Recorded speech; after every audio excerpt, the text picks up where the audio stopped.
But let's move on to the third question here. So the question from Anonymous, I'm thinking of selling. How do I choose a good agent to work with? And what do I need to get the best price for my home? Okay, great question. So thinking of selling in the current market where things are going crazy, choosing a good estate agent to work with is difficult because a lot of agents in the current market, because houses are selling so quickly, what they do is they put a big price on it and then they tend to undercut the fee because they know that 2 or 3 other of their competitors are going to go out there and look at the property. So to win the job, they try and put the cheapest fee in possible. And then as a consequence, you'll be going along there looking at trying to choose the estate agent. And you've got one estate agent saying, I'll get this price for it and I'll charge you this much for it. And you think, yeah, that's the kind of person I should go with. However, it is not quite as simple as that, guys. And this is one of the oldest tricks in the book that estate agents use in order to try and hoodwink sellers into using them. And typically what happens, and it's just literally happened to a friend of mine, not her directly, but family members of hers were selling their mother's property after she's just passed away. They had 3 estate agents round to value the property. One came in at £50,000 more than the others and said they would charge 0.5% for selling it. I said, be very careful, don't go with them because I think it might be a situation where it's overvalue, under fee, and you probably won't hear from them for 12 weeks once they've taken the property on the market. Lo and behold, that's exactly what's happened.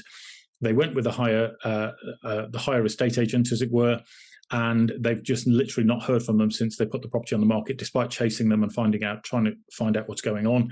So you have to be very careful to choose an estate agent. Now, one of the things I want to point out is that a lot of people go for low fee estate agents because they think they're the cheapest. Okay, but you must understand that the cheapest estate agent isn't necessarily the one who charges you the least. They're the one who's the best value for money. And what that means is they have to use their negotiating skills and their experience in the industry to get you the best possible price they can. And that's difficult to evaluate if you've got one estate agent that's offering to get you way more than everybody else is saying, and they're offering to charge you a cheaper price. But I would solve this by going to interview a couple of estate agents, go and have a chat with them, and ask them how they work, and then get them to come and have a look at your property. Invite 3 or more agents to come and have a look at your property and to grill them on what they're going to do to sell your property and what timescale they're going to be working towards, and whether or not you're going to be tied into a 12-week marketing agreement, which is typically what a lot of agents do. And then they spend that 12 weeks trying to get you to reduce the purchase price of the property or the selling price of the property so that they can attract a buyer that will buy it at a sensible figure. And you'll tend to find that's usually what the other 2 agents have valued it at.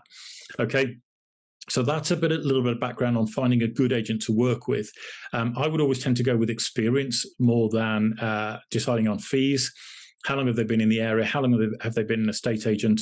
Can they share with you some success stories of clients that they've worked with previously where they've sold their properties and they've done a good job?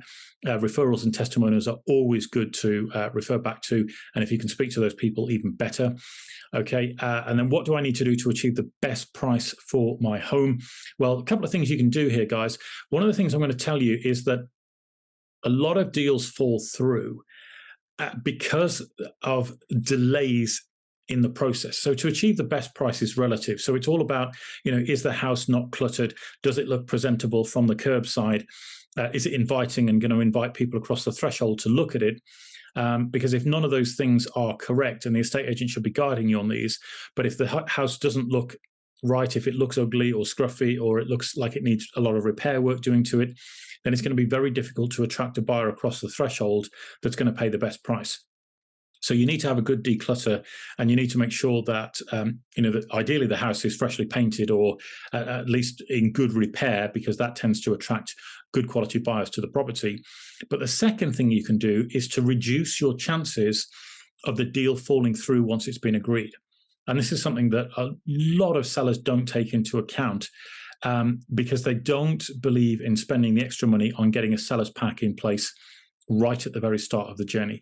And this is something that is instrumental in the current market, where deals are taking so long to get to exchange of contracts, you need to have a seller's pack in place. And what the seller's pack does, guys, is it gets all the information together that you need to sell that property, and it's right up front. So when you're selling a house, you're going to have to provide a lot of information to the buyer's solicitor: fixtures and fittings forms, property information forms, the title deeds to the property, etc. All of this information needs to be provided at some point during the course of the transaction. And what most people do is they instruct their solicitor, the solicitor tells them what they need to do, they send them a whole bunch of forms, and then 4 weeks can pass before those forms have been completed and returned to the solicitor. That's 4 weeks of delays, right? And with each week that passes, there's an ever-increasing likelihood that the deal will fall through. So what you're better off doing is doing all of that work up front before you put the property up for sale, or when you put the property up for sale, and that's what's called a seller's pack. And having that seller's pack up front is going to help you to provide more information up front so that the deal can get off the line a lot quicker once you've agreed that sale, but also your buyer is more informed about what they're buying. So they can't claim, oh, I didn't know it was a so-and-so property, because they've actually got all the information up front, right?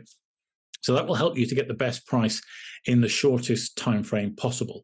And hopefully that's given you a really good idea of what you need to do to sell your property quickly with a good agent and get the best possible price for it. So I've only chosen 3 questions to work with this week, guys, as it is the first webinar, but I'm really pleased that you guys are joining us on this journey. We are here to revolutionize the property industry, and that's a bold claim to make, I appreciate, but I'm really convinced that there's a better way of doing things, and together as a community we can make that happen. And that largely involves a lot of the services that WiggyWam are offering to the marketplace, in terms of things like sellers packs, in terms of things like Twin Search, which is our new searches option that's being offered to our community, which is going to revolutionize the way sellers packs are put together. That's even things like condition surveys being done up front. And again, I'll just tag that onto that last question. Having a condition survey done up front, guys, can really help you highlight whether or not there's anything wrong with the property that you need to fix before it goes on the open market, so that you can rectify those issues so the surveyor won't pick them up, and then you haven't got to get into the situation that Jane asked at the start, that Bob asked, which was, we've had the survey done, they've highlighted all this work, and should we reduce the purchase price of the property as a result? So those are the sorts of things that we are bringing to the marketplace, guys. We're super excited that this is going to be a better way of doing things. It's going to slash transaction times in half. It's going to massively reduce the stress and anxiety that sellers and buyers have to experience. And it's going to make the moving process easier for agents and conveyancers alike. So if you want to be part of that movement, guys, get yourself across to wiggywam.co.uk. And on that homepage there'll be an option for you to join. Set yourself up a user profile as quickly as possible. There's options to send me a message or a question, or to book in a call with me. And I'll get back to you as quickly as I can on those. But I'm really excited to invite you to be part of this journey. It's something that's long overdue, considering this is a $300 billion a year industry that is just grinding to a halt, and it's painfully slow.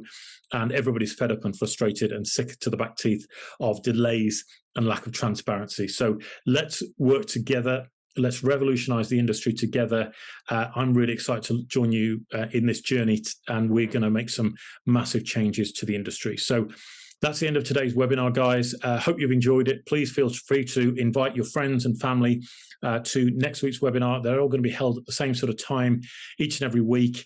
And looking forward to seeing you on one in the near future. So I'll say goodbye for now, and thank you for joining me. See you very soon.